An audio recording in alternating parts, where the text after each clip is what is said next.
You can steal items from soldiers by putting them to sleep or knocking them out and then doing a body check. Get close to the unconscious soldier and press the action button when you see the icon.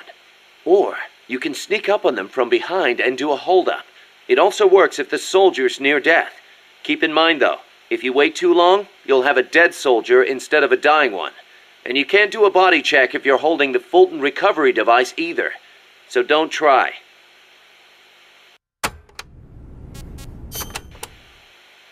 Scouts are outfitted with camouflage to help them hide. Some of them look kind of weird, like they've got seaweed growing all over them. Ah, ghillie suits. Not much difference between them and any other scout in terms of combat ability, but it does make them harder to spot. I'm sure it does. You've come across these before? Yeah, the Soviet Union. The first time, it took me a full hour to find the guy and take him out. Kaz, do you know what they shine? Shine? Like how? Like, from their heads. Their heads? How about their hair? Do they have a lot of it? What are you talking about? How the hell would I know? How about a parrot? Did anybody hear a parrot squawk? A parrot? Look, Snake, you're talking to the wrong guy. I mean, Cecile's the bird expert. Wait a second, what am I saying? You're not making any sense to begin with. Never mind. It's a long story. I'll figure it out another way. Forget about it. Yeah, I'll do that. Anyway, we've already lost too many good people to these surprise encounters. Make sure you don't end up like one of them.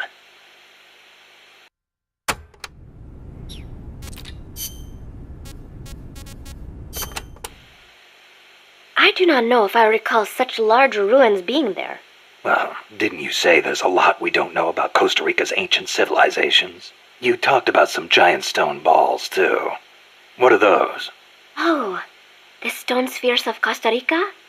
They are an assortment of giant spheres carved from stone that were discovered in the jungles of Costa Rica about 50 years ago.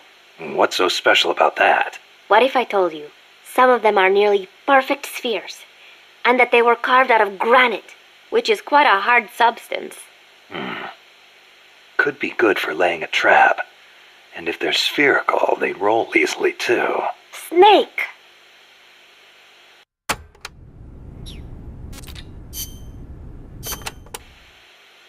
Snake, be careful when going through areas you've passed through before. The enemy could be waiting to ambush you. And do you know how to identify the soldier with the ID card? Yeah, Cecile told me. He's in a forest with some Quetzals wearing an orange jacket. He'll be from the lab, probably out on patrol. Do a body check to see if he's got the card.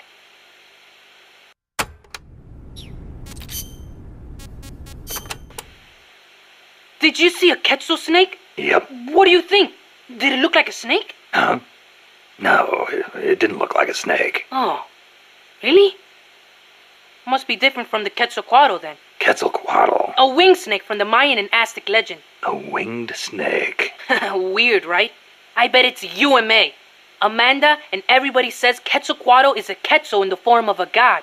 But there's no way anybody mistake a snake for a bird. I think the legend of Quetzalcoatl came first. Somebody saw it and adopted it as their god before they saw the Quetzal. After that, somebody saw a bird that looked like the image of the god, and so they named it Quetzal. You mean it happened the other way around? Well, if you ask me, the Quetzalcoatl was probably a pterosaur that survived. I mean, it's got wings and it's a reptile, so it probably looks kind of like a snake, right? Pterosaurs live on in Africa even today. They're called the Congamato and the Elitziao. So it makes sense that there'd be pterosaurs on the American continent too, and that they survived until the Mayan and Aztec eras. Wow. Lucky for us, they're not still around today. Who says they aren't? The dinosaurs supposedly died out 65 million years ago, and the Aztec civilization only rose about 600 years ago. If they managed to survive 65 million years, surely they couldn't be wiped out in 600.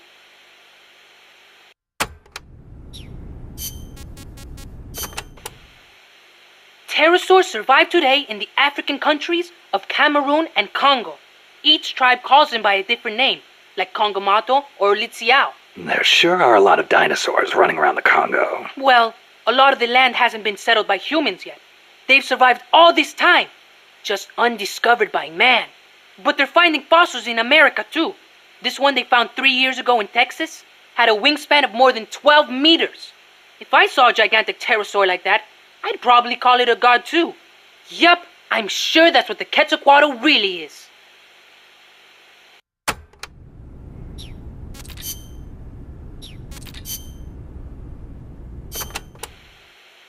That was some escape you made from Strangelove's lab. Security inside was not so tight. The door to my room was locked from the outside, of course, but she took off the blindfold at bath time, so she could wash my hair. Pretty luxurious treatment for a prisoner. Wasn't it? She wouldn't undo the handcuffs, but she washed my body for me instead, and with such gentle care. Why'd you run away? Didn't she say you could go home in a month? If your escape attempt failed, you'd be in greater danger than before. I was supposed to be giving a presentation on the distribution of Costa Rican bird species at a conference. The date was approaching quickly. So, I pretended I had to use the toilet and made my escape. I found an ID card and searched everywhere for my equipment and my tape. But a soldier saw me. It was a miracle I managed to get away. There was no time to find the tape. I do not care about the conference. I am lucky enough to still be in one piece. You bounce back quick. You don't? Not sure. I try not to dwell too much on the past, but... Then don't. There is no point. I'm so glad to be out of there. I never felt safe, you know? Tell me about it. Well, I think she's interested in women. And I think she took a fancy to me. Oh, well, that's, Besides, it is much nicer here.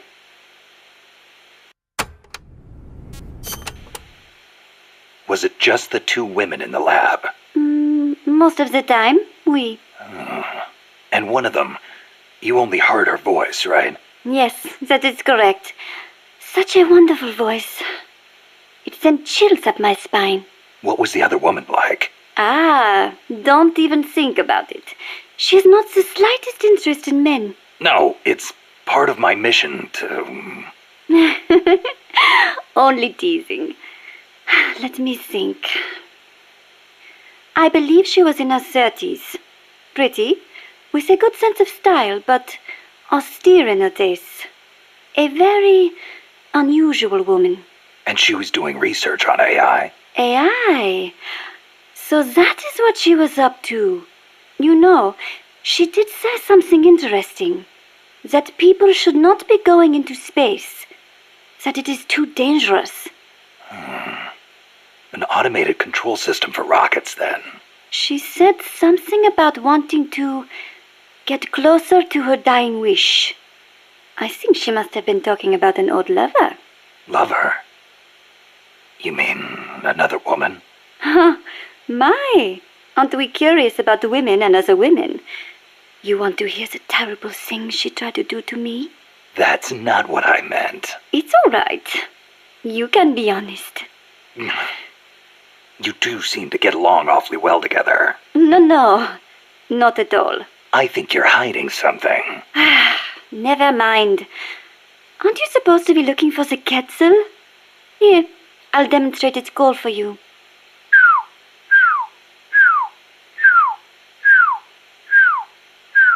I knew it.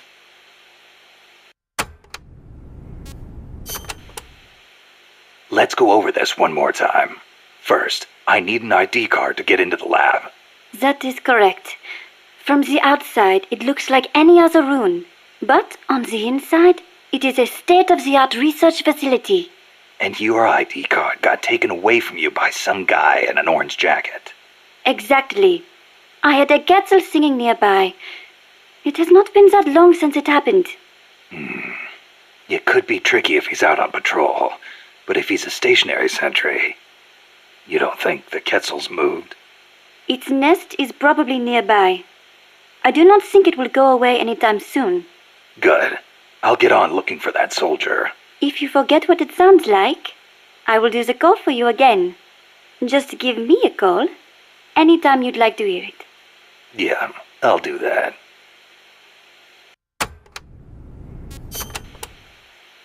Let me get this straight. You were in Costa Rica as a bird watcher? Yes, I was. Not for pleasure, though. I am a researcher, after all. I am studying the distribution of Latin American bird species. With today's compact cassette tape recorders, even a woman like me can carry her recording equipment by herself. But it was a mistake to come alone. Even so, there sure are a lot of wild birds in Costa Rica. Aren't there? Over 800 different species. Said to be more than 10% of all living bird species on Earth. How many can you name, Mr. Ornithologist? Hey, I was just trying not to scare you. You should at least have a basic knowledge of Costa Rica. How about this? I will give you a thorough education, Mr. First-Time Ornithologist. Okay. Start by telling me about the Quetzal.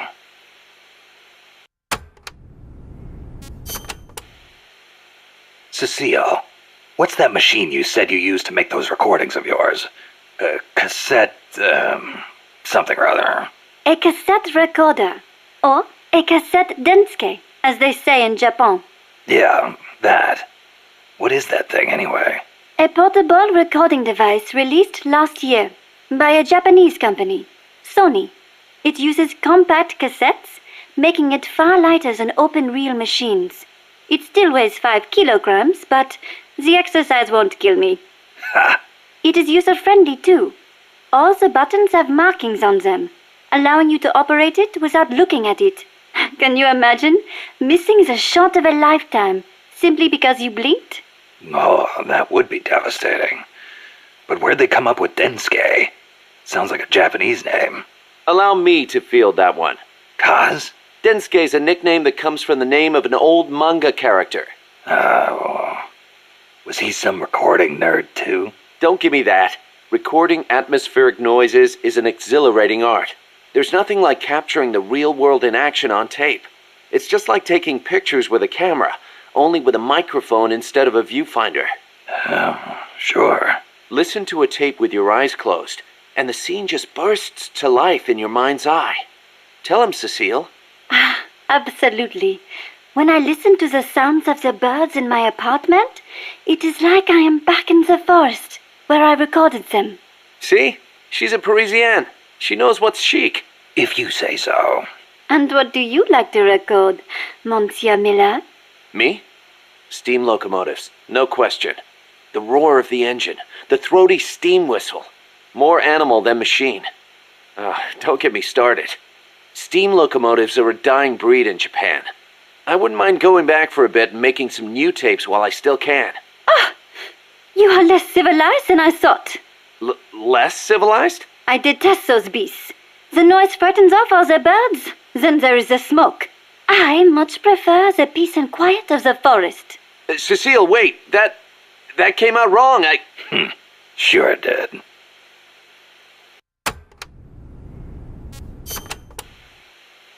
All right. What do you want to know about quetzals? Give me the basics. Something that'll help me find one. Okay then.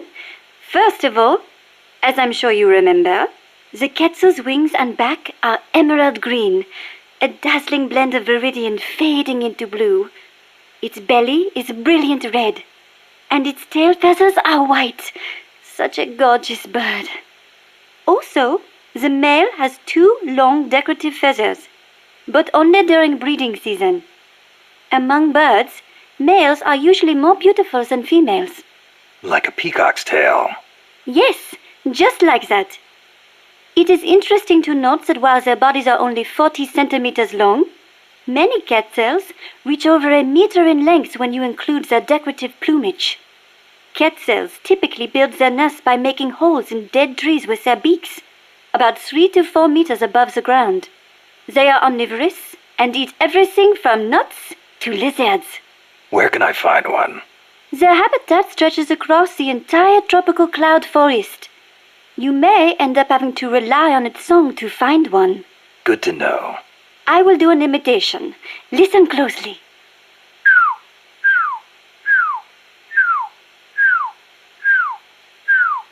Hey, not bad. Shall I do a chicken next?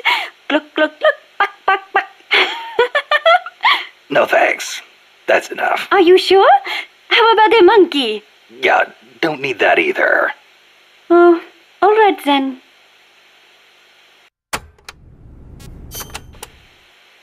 Costa Rica is the home to many hummingbirds as well. The people here call them colibri. Colibri, huh? Hummingbirds are the world's smallest birds. Although they can vary from species to species, most are around 10 centimeters in length, and the smallest no more than 5. It is amazing to think that something so small can still be a fully developed bird. I think a bird that tiny would get mistaken for a bug. Actually, they are often mistaken for sphinx moths. The little darlings feed on flower nectar, and their beaks are long and thin to help them drink up the nectar. They beat their wings far faster than any other bird. The smallest ones over 70 times a second. Can you imagine? What for? They hover in midair while they suck their nectar. They can even fly straight backwards. Hovering. Like a helicopter.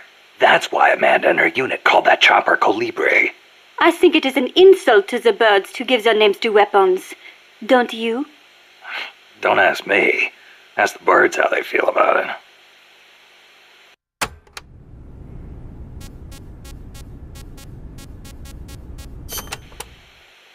Have you ever heard of the mannequins? Never. Unbelievable! You came all the way to Costa Rica and you've never even heard of them? I didn't come here to look at... Mannequins are known for their beautiful courtship dances. The orange-colored mannequin is said to live on the Pacific side, the white-bearded mannequin on the Caribbean side, and the long-tailed mannequin is in the Central Basin. The long-tailed mannequins are especially distinctive. What's special about them?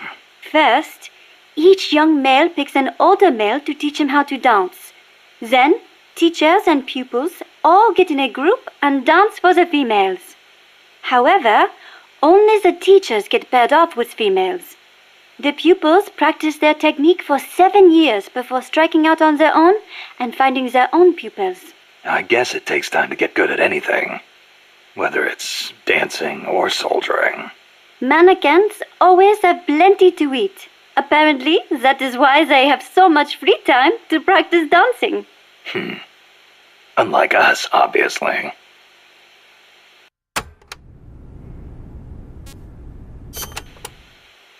Another well-known bird of the cloud forest is the three-wattled bellbird. Wattled? What the hell's a wattle? It is just like your beard, Snake. What? It is a piece of flesh that hangs down from its chin. Kind of like whiskers, but not made of hair. A hanging piece of flesh. Oui, and it only grows on males. Nothing more important to a man than his beard. So, these birds are in the cloud forest too? They are normally found in the lowland rainforests, but they migrate into the highland cloud forests during breeding season. What the three-wattled bellbird is best known for, though, is its loud call. It makes these metallic bong and ding sounds, hence the name bellbird. It hardly sounds like a bird at all. Even an expert bird caller like me cannot do it justice. Oh, doesn't sound like I'll be mistaking it for a quetzal.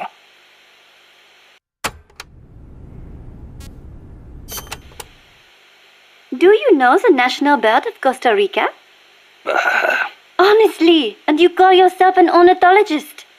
The national bird of Costa Rica is the clay-colored robin. It's a plain-looking brown bird found throughout the country. Why'd they make it the national bird then?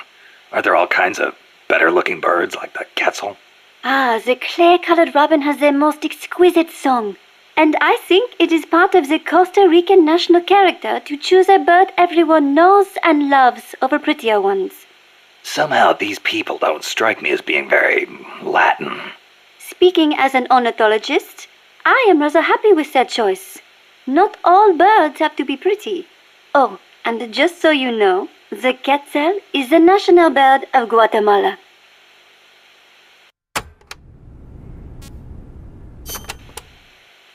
The scarlet macaw and the great green macaw are also representative birds of Costa Rica. Macaws are a type of parrot, enormous, stately birds. Macaw. I I think I've heard that name somewhere before. But of course you have. You are an ornithologist, no? Stop it! So, tell me, where do macaws live in Costa Rica today? Oh, come on now. I am only teasing you. Macaws live not in the cloud forests, but in the rainforests on the Pacific side of Costa Rica. In the past, they were a common sight all across the country. But lately, the population has decreased dramatically. One possible cause is the pesticide sprayed to facilitate large-scale banana cultivation. Evicted from their own land, huh? Thankfully, conservation efforts have been gaining some momentum lately.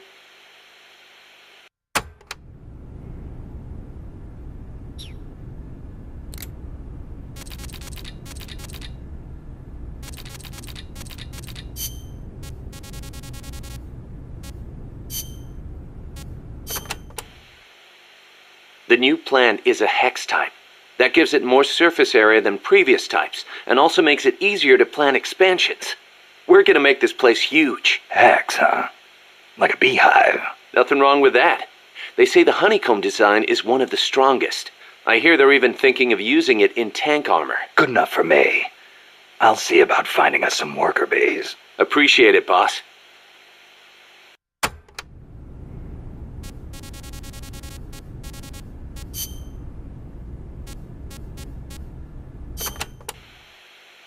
What's wrong, Kaz? You sound beat. Yeah, the problems never seem to end around here. You should take a break. Share a cup of mate with the other guys. It'll give you a chance to connect with them. I wonder if Che and his men ever sat around and drank mate. I bet they did. Che was famous for his love of the stuff. Oh, man, whoever thought of this was a genius. You can put it in a gourd and carry it around, and there's a special straw with a filter attached so you can drink it any time. That's not all. It's full of essential vitamins and minerals, too. Nice to have in a guerrilla war when food is short. Yeah. Wish I had a chance to share some with the blonde Parisienne when I was out hiking. Well, how do you know about that? It takes a thief. Or should I say it takes a snake to know one. Snake.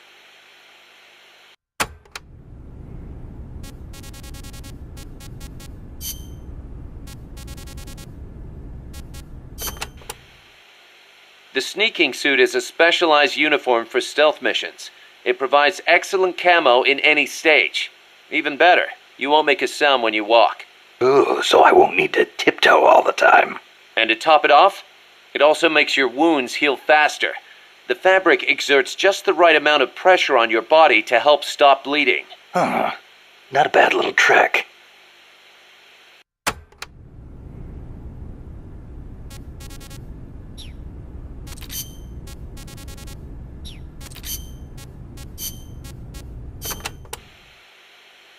Snake, I need your opinion. How strong are the enemy's mercenaries? They're well trained. They've got more than enough men. Seasoned, too. A lot of them probably saw action in Vietnam. They're a tough bunch. And armed to the teeth. I don't think I've ever seen a mercenary force field that many tanks and attack choppers. It shows how much cash they have to throw around. And connections. How did they get access to such weapons? How do you think? They're backed by the one and only CIA. And here we are. Half of us farmers and the other half students. Children even. And weapons. We're so short on guns we have to steal them from the enemy. As much as I hate to say it, we're always going to be on the defensive. I know. And mi viejo. Without him, Yeah, I know. I don't know if we can win. Can we, Snake? Stop feeling sorry for yourself. But... Amanda, what? listen to me.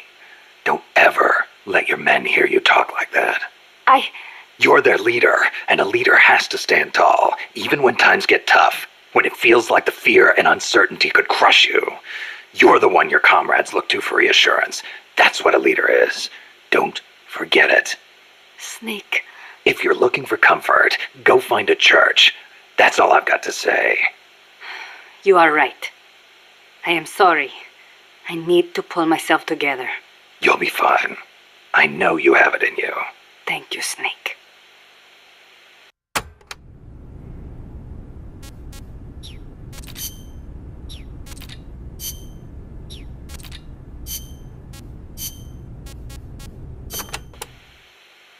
You said you could do a monkey call. Yes? Want to hear it? Yeah, I won't be able to get it off my mind until I do. All right, here it is then. That's pretty good. I can do others too, like a sheep, a pig. Yeah? Wow. What about a pig? That's uncanny. Oh, I can do a rabbit as well. A rabbit?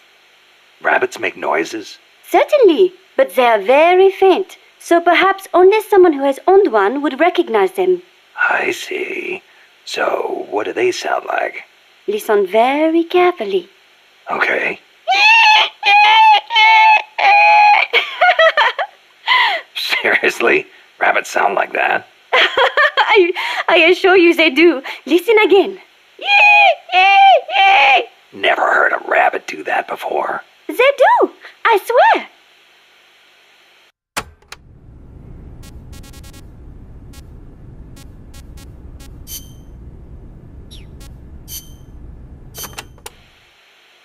Never heard the name Kojima before. Then again, I don't know many people from France. Is it a common name? No, not that common. But Wagner's second wife was named Cosima Francesca Gaetana Wagner. Huh. You know, Kojima is a common last name in Japan. Kaz? It's just funny how, I'm part Japanese and Cecile's middle name is so close to Kojima. It feels like destiny unfolding. You think so? Oui, oui. That's a beautiful name you have. Cecile Cosima Caminades. Wait a second. Cecile Cosima Caminades. Cosima Caminades. Hey, that's close to Close to what? your name. It sounds almost like the sentence Kojima Caminandes in Japanese. And what does it mean, s'il vous plaît?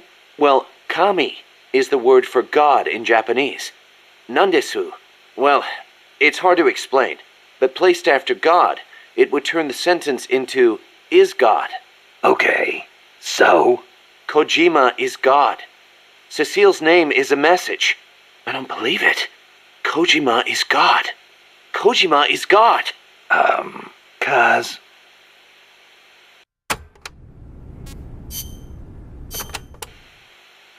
Did you live in Paris your whole life before coming here? Ah, yes. It is my favorite city. Paris is the world capital of art and culture. It has the latest fashion, the best cuisine, and the most elegant, refined people. The beauty of the Champs-Élysées at night is almost unearthly. The name comes from Elysium, the name of paradise in Greek mythology. Heaven, in other words. Must be nice for some people. Not for me. Are you saying the cultured life does not appeal to you? I'm saying I never had a chance to lead one. Not that it appealed to me anyway. You prefer war? I don't like war. Life outside heaven just suits me better. That is a hard way to live. But if you do ever come to France, I will show you around Paris. Then you will see what heaven on earth is really like.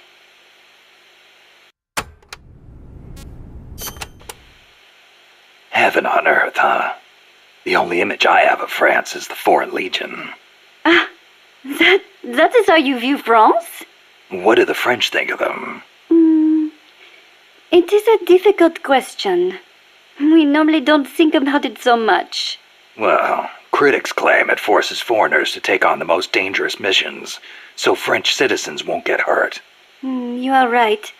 That probably had something to do with why it was created. But I understand that along with service comes benefits, such as French citizenship and permanent residency. Those who join are all given an equal chance, regardless of race, religion, education, social status, or national origin. So it can be a godsend for people from poor countries. A way for the have-nots to live a decent life. I guess that's not so different from MSF.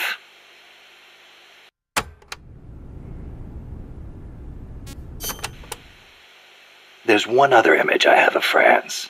The national anthem. Ah, La Marseillaise. Not everyone is a fan, of course.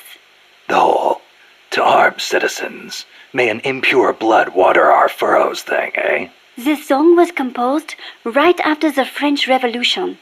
Fearing what the tide of the revolution represented, the ruling classes in neighboring countries applied all kinds of pressure on the young government. La Marseillaise became the anthem of the volunteer armies that sought to protect constitutional rule against that pressure. And they couldn't do that without armed force. Oui, I agree, some parts are a little belligerent. But we must not forget that if it were not for them, France would not be the democracy it is today.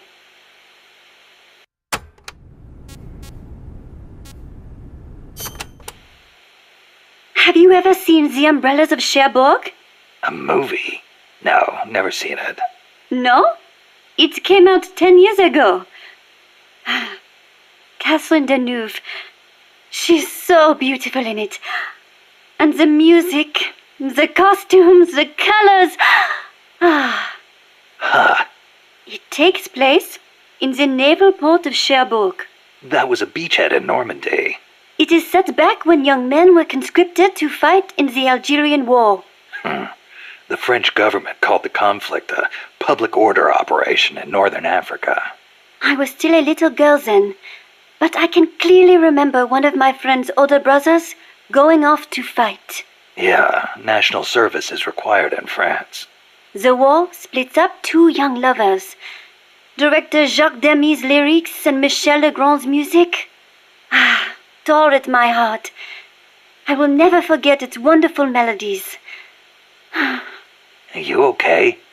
It changes lives, changes fates. War is not a good thing.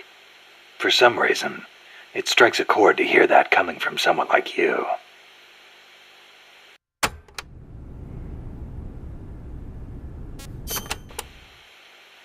Speaking of the Algerian War of Independence, you ever hear of the Day of the Jackal?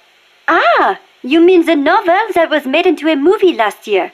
The OAS, a militant French underground group, plots to assassinate de Gaulle, hiring a hitman known as the Jackal. Readers know that de Gaulle was not killed, but it is still so exciting. If someone was going to try to eliminate me, I would hope they would be as thorough as the Jackal, to know everything about me without me suspecting a thing. Oh, yeah? I wonder if my birds feel the same way. I wonder.